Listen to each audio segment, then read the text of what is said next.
Going live. That's true. Well, I just got access to the thing like 2 hours ago.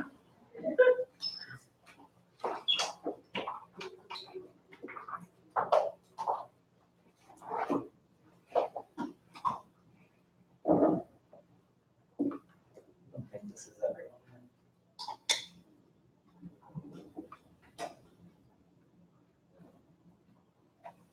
Is there any reason people would be late? Is it, you guys got to lunch today? No, I think people, how many people expected? I think there's like 10. Oh, there's only 7 people in here. Jason's not here. There's sometimes a convention too. And Alex is in it also.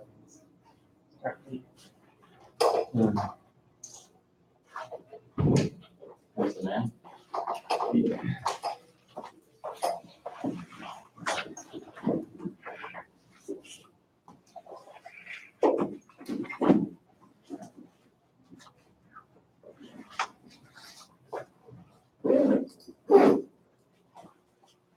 Okay, so maybe I'll just start by saying that one of the goals I have for this course is to come up with a nice set of typed up lecture notes. And so I'll be outsourcing this work to you guys in one way or another. The default plan would be to sort of assign maybe 2 students per lecture or something to sort of pay extra attention and be responsible for typing that up. Other options would be breaking up the material slightly differently than just lecture, maybe on a topic or something. And if anybody is interested in doing this, but in some other way, like they say, I'll just type all this, or if there's any volunteers or people in working groups in some way, I'm open for any of that. But I think it'd be nice to have a nice resource at the end of this. There seems to be interest in people learning this kind of stuff. So, so the other thing I'll say is that I have handwritten notes that I've shared, I guess, on ELC. They're too big to share by email. Can I add people to ELC who aren't in class? Yes. Okay, so email me if you want to get added to ELC, I guess maybe You not. can even add non-UGA people. Okay. You have to. How would they access that? I think back. I don't know. All right, so I think that's all of the sort of organizational stuff. There's a syllabus on ELC. Is there anything else? Any questions about it? Will there be tests? Oh yeah, that test and homework and stuff. No, I guess we won't have a test. But I'll send a lot of exercises along the way, and I'll think about this a little bit more. But maybe there'll be some requirement that you turn in a solution to some number of exercises. They'll be of varying difficulty. No, good question. Anything else? Oh, I guess I should say that I'm Jeff Meier. Yes, you can call me Jeff. And I guess I should also say that this course will be an introduction to the theory.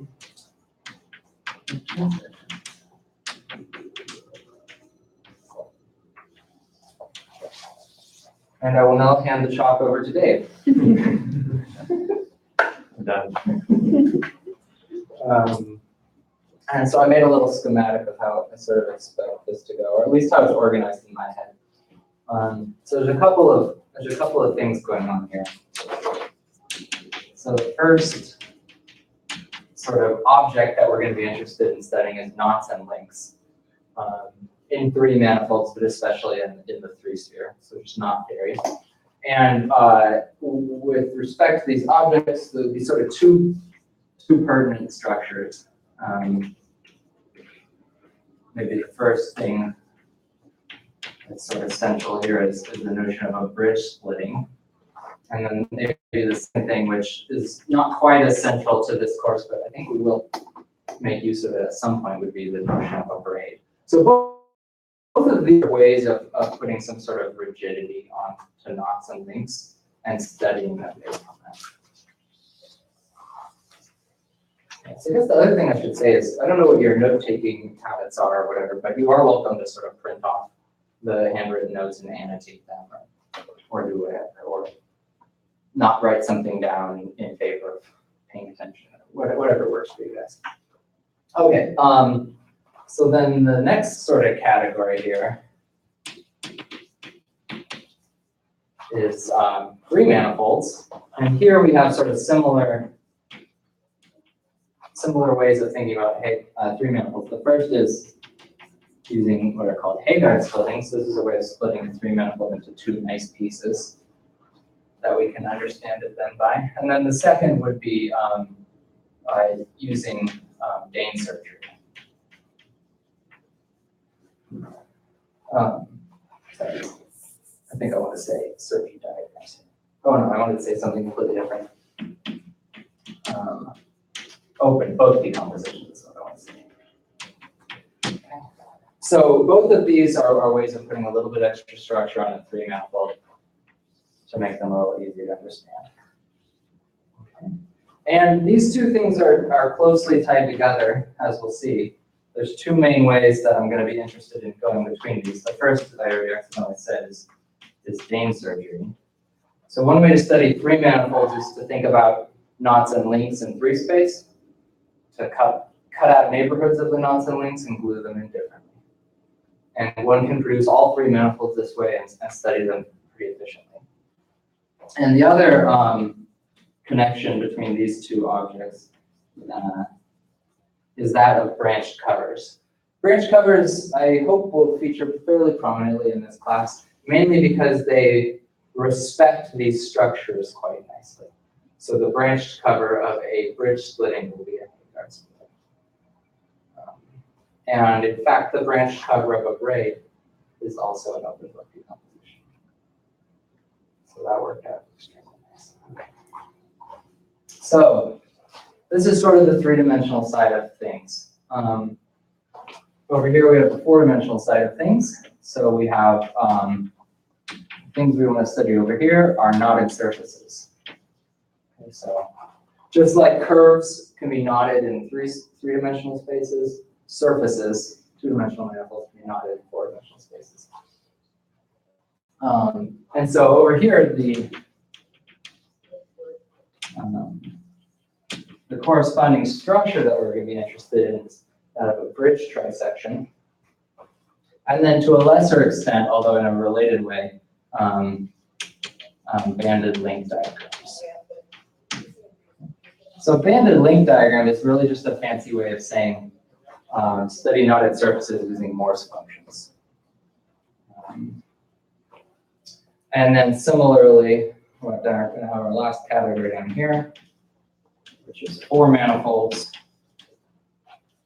And of course, the structure we'll be interested in here is that of a trisection. And I guess, what else do I want to put? I think I'll write curly diagrams.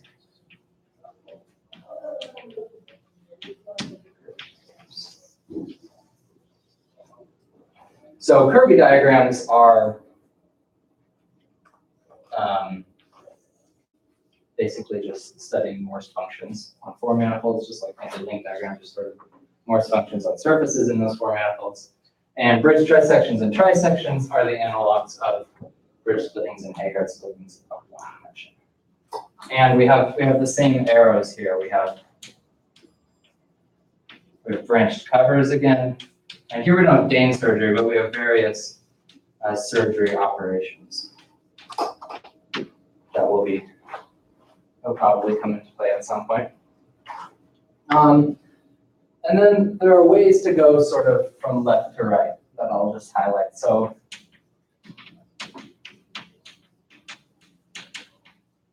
one way to go from knots and links to knotted surfaces is a really nice construction called twist spinning, which I'll talk about at some point. And another natural connection between these two categories is something I'll just call concordance and ribbon surfaces, something like that. Okay.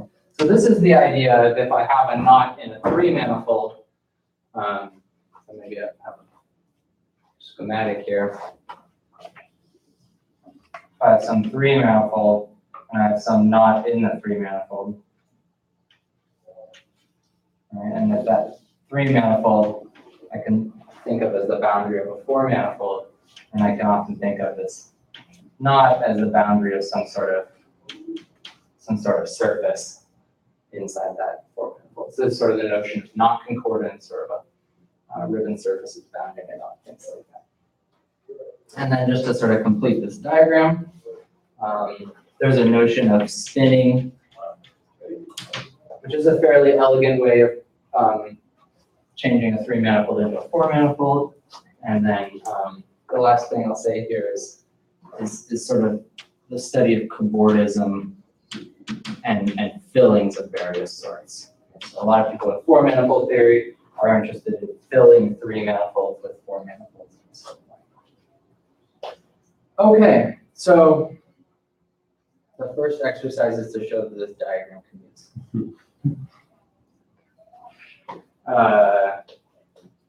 So basically every object or every concept I just wrote on the board is itself at least a semester course. So I don't know what's going to happen. But my rough idea is to really understand. I mean, the goal of this course would be to understand as much as we can about these and these. Okay, because these are sort of the new objects of study here. But defining these and sort of introducing them really wouldn't be that difficult. If I just started doing it today, I could kind of do it in a couple of lectures.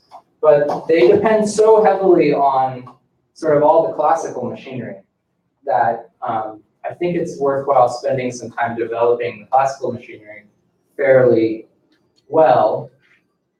Basically as well as possible to still leave enough time for these. So we'll work sort of lexicographically, left to right, something like that. I don't know, we're gonna start here, but not something. The other thing that's guiding me in thinking about this course is to make the development of these objects as intuitive as possible. Okay, I really want, after this course, I really think you will have a strong intuition about low-dimensional topology. Some sort of visual intuition. And so to sort of develop that, we're going to start with the things that are easy to visualize and intuit, and then sort of progress into the more nebulous areas. Okay. Any questions?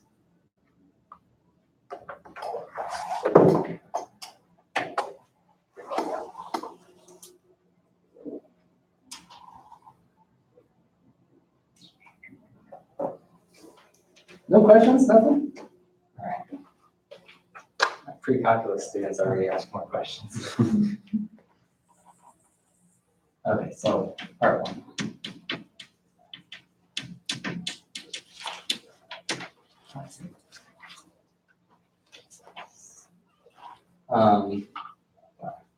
That's not what part 1 is called, but that's what we're doing. Okay, so. All right. So this is, I mean, how many people have seen, like, studied knots and links to some extent before? Okay, so only like half of you. So You can do this slowly. what? Yeah. Make sure to address. No, that's good. If everybody raised their hand, then I would maybe reconsider, but that's not true. So okay, we're gonna probably for the rest of today. It takes more effort to look at the clock and figure out what it's trying to tell me than it does to write this in words. So we go tell quarter after, which is the 3. Seems like still a long way. That's good. Okay, so where are we gonna start? We're gonna consider the three-sphere, which we just think of as three-dimensional space, union of point at infinity. So this should be familiar to everyone. This is three space, which we'll somehow be thinking of as living in the blackboard. And then we compactify just so that we have, a nice compact manifold to work with. So one way to think about this is let's just state a nice theorem, which is due to, I guess, Alexander. I didn't write down when this is. You know when Alexander proved it? A long time ago. 30s. Yeah. Let's say about 1920, something like that. And the way I'll phrase this is that I'll say it like this, which is that every smooth embedding of S2 into S3 separates S3 into two free walls. So here you didn't need to ask any questions about the words I was writing on the board, because it's not really important that you know what any of them are yet. But from now on, if I write something on the board that you don't know what it is, you should ask me, because that will help me understand which things I'm just taking too lightly and skipping over, and which things need more explanation. So if anything doesn't make sense or I need to back up. So this is a two-sphere, this is a three-sphere. So let's just get a picture of this, right? So, well, like I said, the blackboard is our three space, so we're in S3, and this is our embedding of a two-sphere. And the other thing I'll say is that everything in this class will be smooth. All the objects we consider will be smooth, which works well if you're just sort of trying to intuit things, because generally we draw things. So the one reason I just wanted to say this is to motivate why we're thinking of S3 instead of R3. This two-sphere clearly bounds a three-ball inside, right? We can sort of see the three-ball inside. But the fact of the matter is that it also bounds a three-ball to the outside if we include the point at infinity as a point in our space. Okay, great.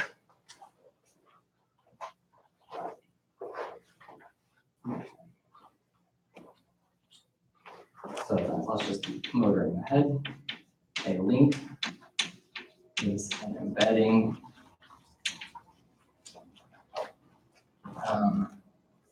embedded close on manifold in S3. Okay. So one manifold, closed one manifold is just a union of circles. And so let's see which links I draw here. Got some links. So this is going to be some link, L, and this link will be the union. We have two components. So the first component maybe we'll call K1, and then the second component maybe we'll call K2. And by drawing this thing in the blackboard, I'm sort of meant to be thinking about this in the obvious way as living in three-dimensional space.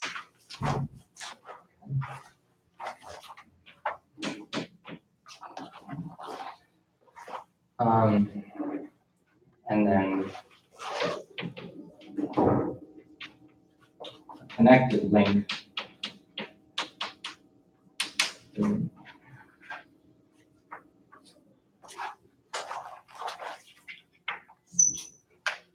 Okay, so we're interested in studying embedded one manifolds in three manifolds in general, and for right now in just three space. So we consider these objects, we consider links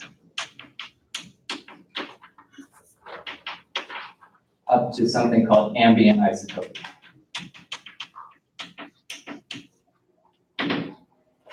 So what does that mean? Well, roughly speaking, when do we want to consider two links to be the same? Well, it's whenever we can move them around in the ambient three-dimensional space and make them coincide.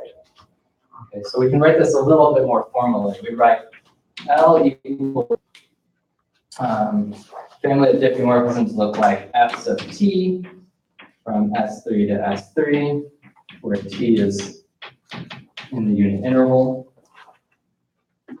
And this family has the property that f sub 0 is just the identity on S3, and f sub 1 of L equals L. Okay, so this is really just a fancy way of saying there's some way to smoothly deform one link into the other. So there are a couple notions here. There's the notion of ambient isotopy, there's the notion of isotopy, and in fact, there's just the notion of diffeomorphism of pairs. So I guess the first remark is that ambient isotopy is going to equal isotopy. Since we're working in the smooth category in this dimension and codimension. Yeah, so I think that isotopy will always equal ambient isotopy in this class. Do you want to use the equals symbol? No, I don't know. Maybe I'll just use. No, not there. I mean, Oh. the L equals L prime. Like for. For two links being equal. I don't know. That's a good question. I mean, we essentially consider them to be the same, right? And so you just like, this gets a little tricky, and then you just throw English grammar at it. Yeah, what would you write? You could write like isotopic or something, or equals. I think I just want, they're just, two links will be the same if they're isotopic. It gets complicated though when you start dealing with like rel boundary things. Where, anyway, I was just going to say equivalently, L equals L prime if there exists a diffeomorphism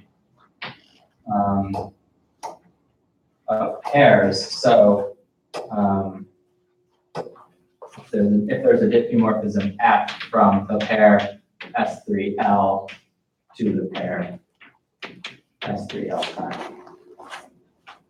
So a lot of times people consider sort of knotted submanifolds up to diffeomorphism of pairs. And a priori, this is a weaker equivalence relation than this one. This clear, if two links are ambient isotopic, then you get this diffeomorphism by just taking F1. But the converse is not obvious. You want orientation preserving? Or? Probably. Yeah. Thank you.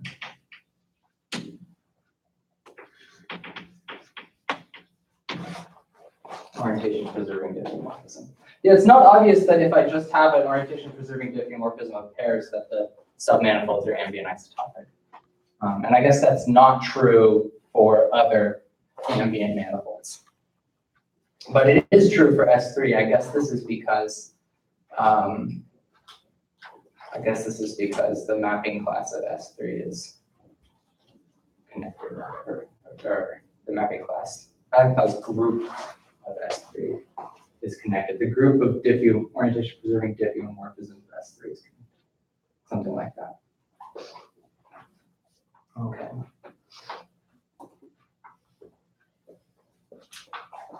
Okay, great. Any questions so far?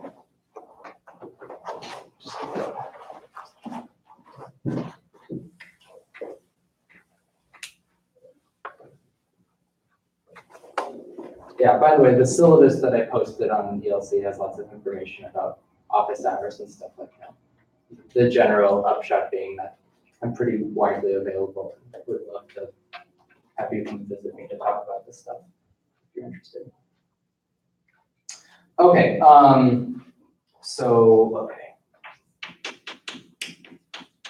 link L is a split union which we'll write it like this, L1 squared L2. So we're going to split again. Well, maybe since I did that example, if there exists a, let's not say it like this. If there exists 3 balls, B sub I in S3, such that L sub I is contained in B sub I, and B sub 1 intersects B sub 2 is empty. Okay. So what does that essentially mean? It means I have a link that looks something like this. So maybe this is my link L1, and then over here I have some link. This is my link L2. And one way to say that they're split is that there's a 2-sphere in their exterior, disjoint from them, that separates them to either side. Equivalently, by taking this 2-sphere and sort of shrinking the 3-ball on either side, we can find two 3-balls, which provide this splitting. Will we ever consider the empty one? I don't think so. I don't think there's any such thing as an empty link for us. Maybe in coordinates, if you're talking coordinates. Yeah. All links are not empty until further notice. That's a split union. And so this is the definition of when a link is a split union. And then you could also write another paragraph if you wanted, saying we can form a split union by just taking the 3-sphere and picking 2 3-balls and putting a link in each one. Am I non-trivial so far? Everything's going okay?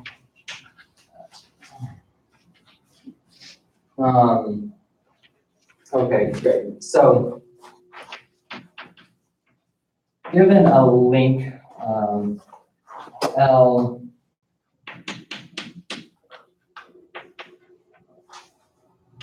a split union, I think I want to restrict to knots here, although it's not super necessary, but it'll just save us some trouble. So given us a split link L with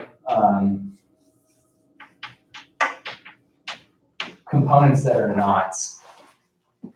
Okay.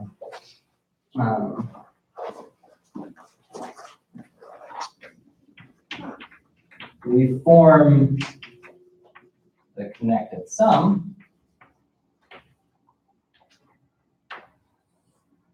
which we denote K, let's call it K equals K1 connects on K2. Oh, I was supposed to define what a band is first. We shouldn't leave this hanging. Or should we? Yeah, let's relieve this. Okay, commercial break. You don't really have those like dramatic breaks in action these days, right? Like on Netflix and stuff. 20 minutes into the show, it doesn't like the dramatic music doesn't take long.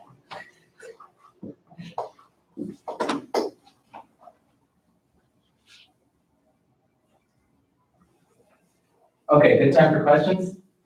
As long as the question is not what is a connected sum?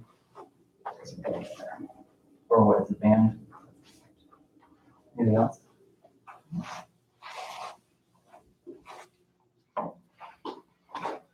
Okay, so yeah, I should say what a band is. Okay. Let's say it like this. Let's say, given a link L, a band for L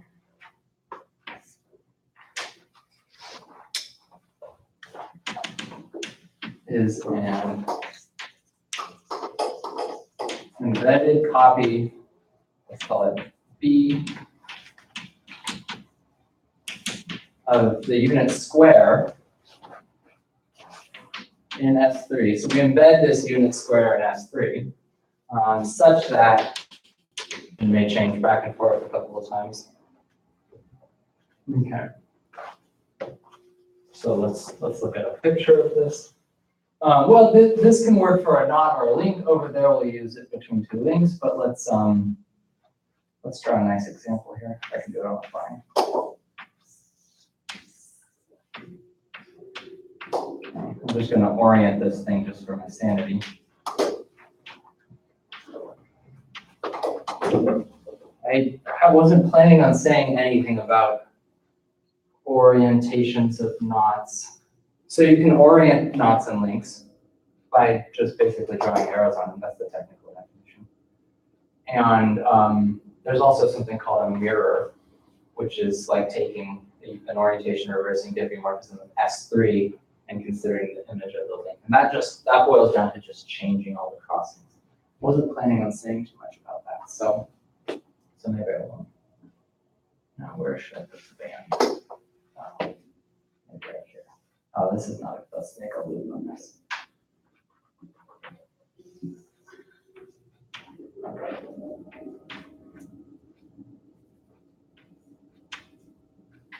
So now the knot's not as pretty, but now I can sort of stick in this wiggly looking band thing.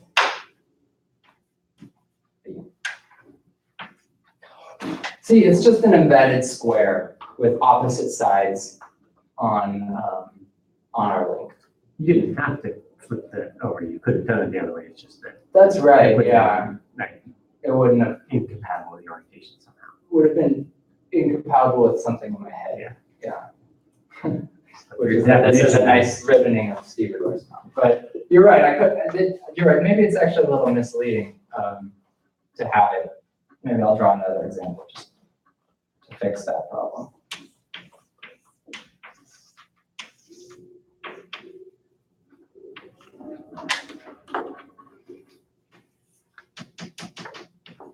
There, no mention of orientation in this example, and it shouldn't agree. So what Dave is referring to is the following.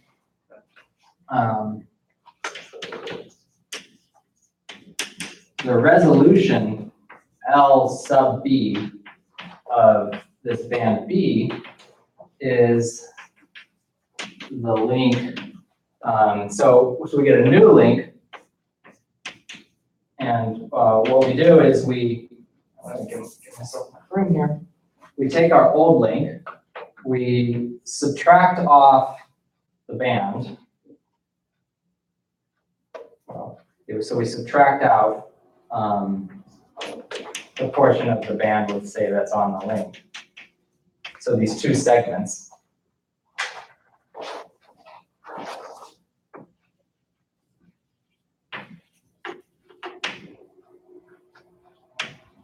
Well, two examples.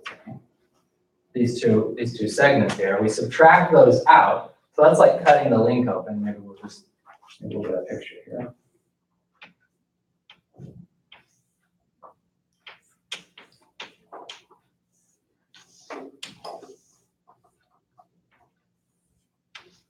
Okay, so now it's gone, and what happens in this one? Similar. Okay. And then we add in the other edges. So these edges look like 0, 1 times 0. Okay. And so this is our new link, L sub B.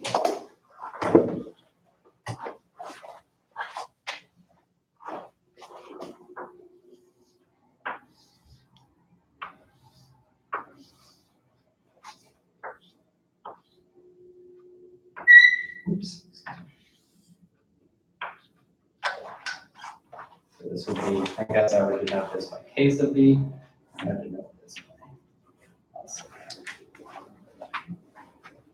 So this is probably my favorite way of changing a knot or a link into another one, is to attach a band and then resolve it. So this is called resolving the band. I have a question. Yes. So why are we considering these links in S3 instead of just like R3? Yeah, there's no actual good reason for that. Well, that's not true, but it's not so important because I'm never going to be drawing the link at infinity. But so one way to think about why it might be nice is that this two sphere that I drew in 3 space, it's nice to be able to say that it bounds a ball to the outside. Whereas if infinity were not included, it would bound sort of an infinite product of sphere, like larger and larger spheres that just always got bigger. Whereas if I throw an infinity, they compactify to the center of this ball. Also, later we'll think about, well, I mean, we'll think about S3 as the boundary of the 4 ball, the 4-dimensional ball.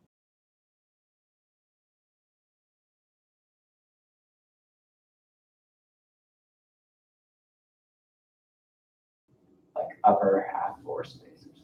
Although you could do that too, probably. I guess the answer is it just seems to make our lives a little bit easier. Do you have any thoughts on that? Sorry, is there any unique way to choose the embedding Of the band? yeah, No, it's highly non-unique. yeah, so what do you mean by result? You have many ways to embed it, right? Well, but the B that I'm referring to here is a fixed embedding of the band. How is this? Yeah, so the band itself is an embedding. So now it's already going to depend on where we put it. Okay. It's not true that just sort of given an abstract link and the notion of a band, there's a way of associating to it a unique sort of resolved link, because it very much depends on the embedding. I mean, yeah, you could have imagined taking this band, right? And that's going to give that's also an embedding of a rectangle into 3 space so that it intersects the link in opposite edges of the rectangle. But it's going to give a very different result than this one.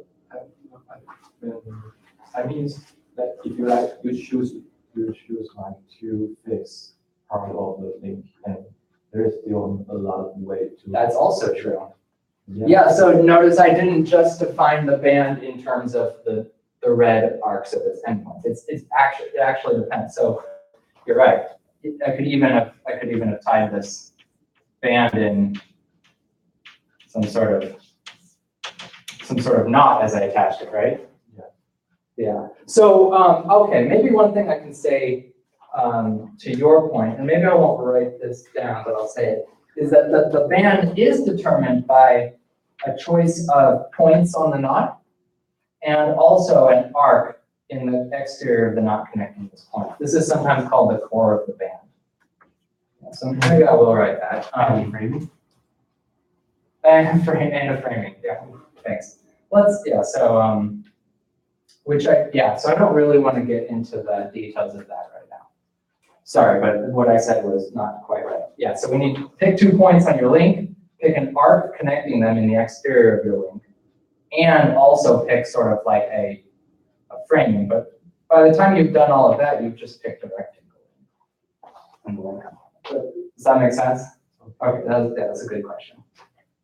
Okay. Going back to the question of S3, why S3 versus R3? Just, I mean, wouldn't you leading up towards constructions also of compact manifolds? If you're That's going true. to use the ambient space to do something, that'll come then. We want to make closed manifold or manifolds with boundary compact manifolds. So Yeah, that's a good Kind of point. what I In general, we're going to be studying closed or at least compact manifolds. So our first example should probably be closed or at least compact. Yeah. Okay, good. Thanks, Dave. That's a good point. Okay. So now I can come back to defining what I mean by connected sum. You can form the connected sum. Oh yeah. How did I phrase this?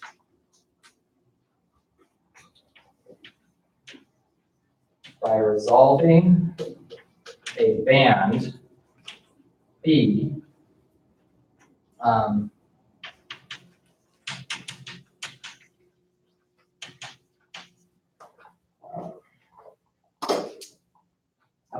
that intersects boundary of BI.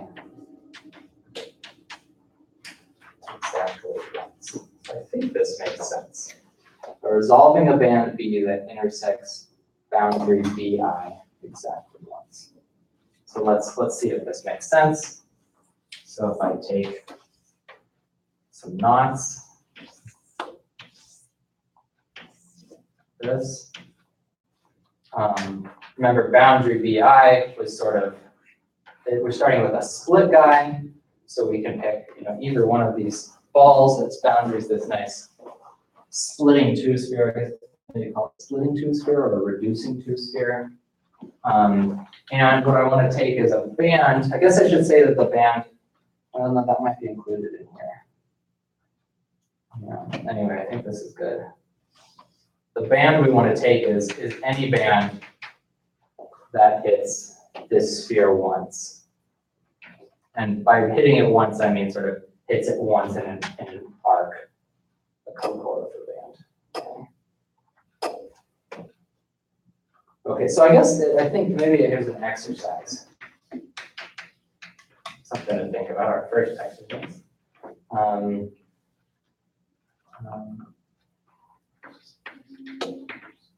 Verify that any such band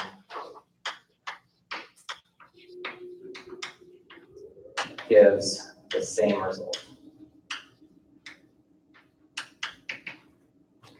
So that we can form the connected sum using any band that hits this reducing sphere only once. And then, of course, the result of this operation then is to take my knot, I cut it open at the endpoint of the band, I do the same thing over here. That guy gets cut open, or back down and over, and then I resolve across. And that's how we form a connected sum.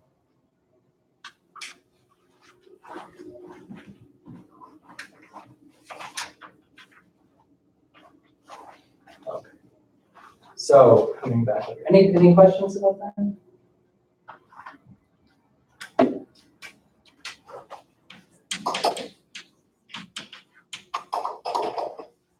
A knot is called prime if knot K is prime if K, writing K equals the next sum of K1 and K2 implies that K sub I is a knot for I equal 1. Guess I haven't even defined the unknot yet, have I? Interesting. Can anyone guess what the unknot is?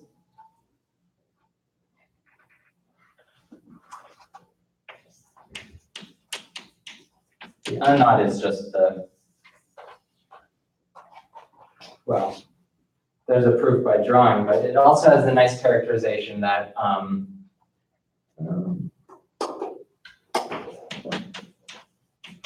knot is unknotted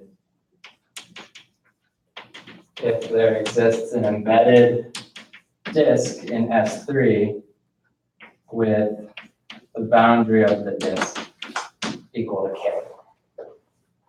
So the unknot is the unique knot in the 3-sphere which bounds a disk. And even more generally, a knot in any 3 manifold will be said to be unknotted if it bounds an embedded disk.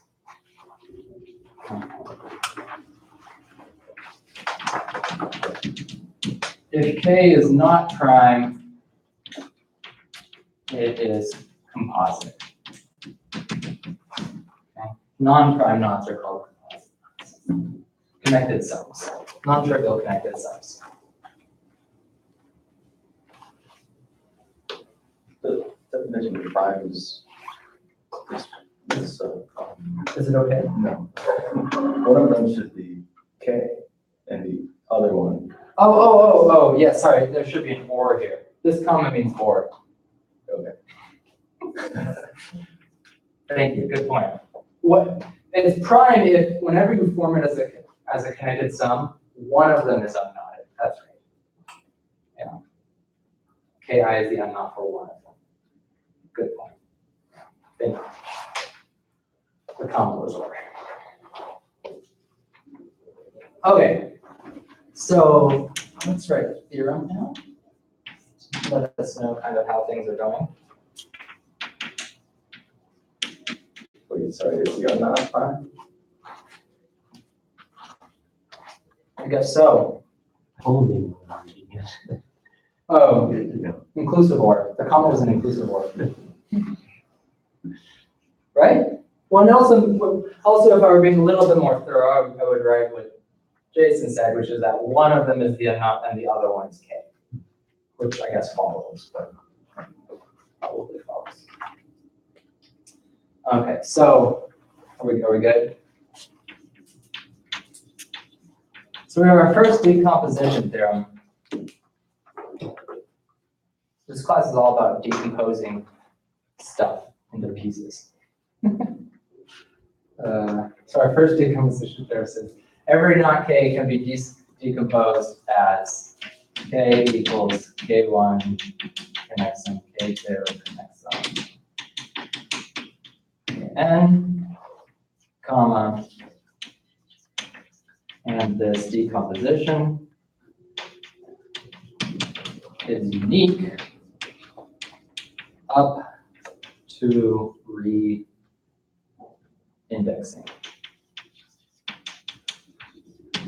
K is KH prime.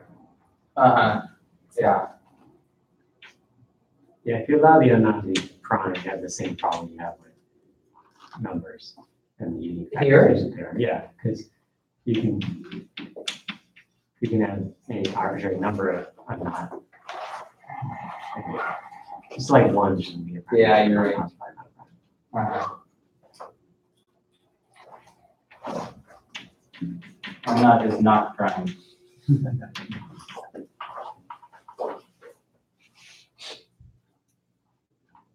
So then do I need to say then That's fine. that this is the non-inclusive, Or you just say, yeah, that's not prime. I think I'll probably do. Okay. Now that clock was either fast or slow. I think it was slow. I'm just Yeah, about 2 minutes. out of time. Okay. Okay.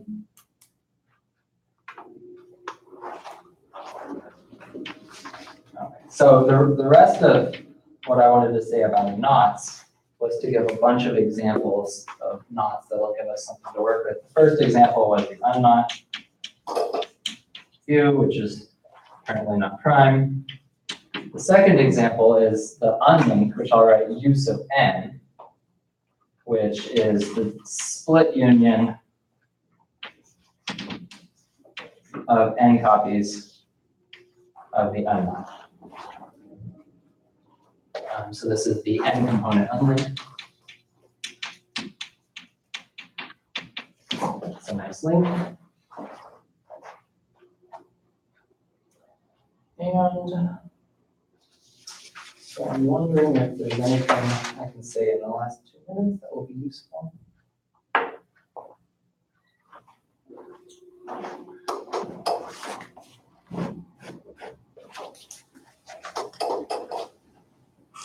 I don't think so. I was going to say, I didn't write. I was going to say you could maybe try to prove shown place there in dimension 3 using a height function on this. Let's do that. Just because I want to leave you with some exercise. I guess I already gave you one exercise. Are there any other exercises staring at us? You could try to come up with an example where, well, that's not so bad, where different bands do different things with the knot. Prove the, I didn't call it shown please, did I? This is the theorem that I attributed to Alexander. Prove the shown please theorem for dimension 3 using a height function h on S3. So, and one thing I'll say is, I think I'm going to lean on Morse theory a little bit without saying very much about Morse theory. So, if you've never heard of Morse theory, that could be something that you could mark for independent reading. On the other hand, most of the Morse functions I'll use will just be height functions. So it's not really, I'm not really using complicated Morse theory, at least not for a while. But anyway, this is a good exercise to just try to do this like the way you would think about maybe trying to do it. So given a smooth embedding of a 2-sphere in 3 space, put it in a nice position with respect to this height function, and see if you can somehow isotope it to the standard round 3-sphere or 2-sphere. So, okay, cool.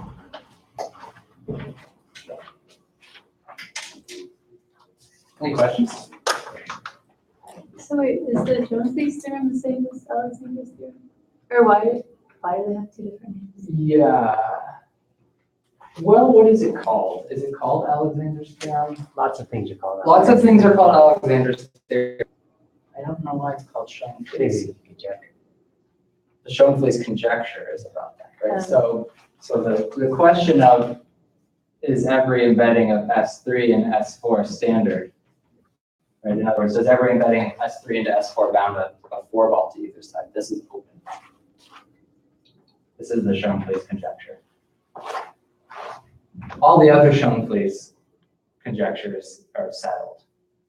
So in this dimension, Alexander was studying this like a century ago, and he thought he had proved it, but then he realized that if you don't have some sort of tameness assumption on the sphere, if it's just topological, it's just continuous, you can actually give an embedding of the 2-sphere, topological embedding of the 2-sphere into S3 so that its complements are not simply connected. So that's a problem. And then he realized you need this locally flat or PL or smooth hypothesis, then it will definitely bound a nice ball to either side. And this is known in other categories. The only time this is not known is in the smooth/PL category in dimension. What's the answer in other dimensions? Like, is it True or false? It's false in dimension 7. So like I just said, it's false in dimension 3 if you don't have the right assumptions. It's false smoothly in dimension. Oh no, wait a second. That's different. Nullar spheres are different. I actually don't know. Do you know? Not that bad. Yeah. No, I don't know. That's true. That's not how nullar spheres are formed. They're formed by 2 balls. so you said 7 because they're exotic? Yeah, I was thinking the exotic spheres were formed this way, but they're actually not. You take 2 standard 7 balls and glue them together by an interesting diffeomorphism of S. I'll look that up for next time, figure out what the status is. I'm pretty sure this, yeah. I don't know what the answer is in other dimensions. Okay. So this is actually good. I can keep going for another 15 minutes until topology seminar every day. No. But I'll have to go take a 5-minute nap. I'll see you all in 15 minutes after your nap.